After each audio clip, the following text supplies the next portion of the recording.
Estaba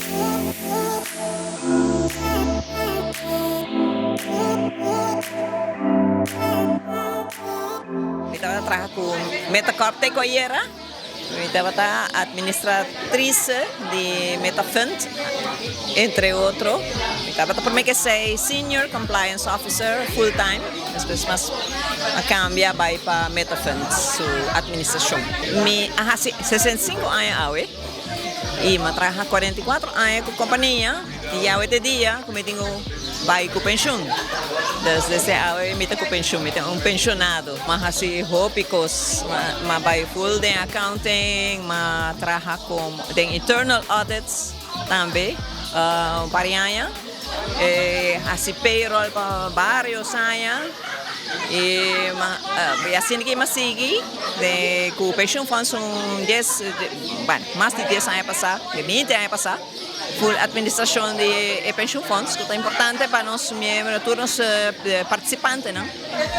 E assim aí, o que não acaba e passando com outro colega, não, o que mais tinha, me espera que ela contabiliza, capta contabiliza minha informação bom, que não posso seguir processar, mas me tem, mas bisa na me tem se qualquer coisa.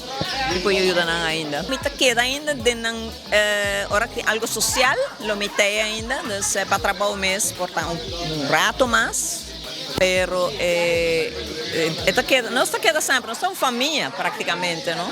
Conhecer família aqui desde que eu estava chiquito, me conhece a companhia, nós crescemos juntos, sempre com o dever, não?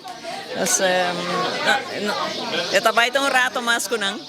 Me tento ser na tour, cosbon e mais danke também para a cooperação, me mais agradecido na gente da família. E a companhia, de família, de companhia, como por a lograr chegar assim na leu e nos, como tu diz, uma boa relação também, não? Uma relação de trabalho.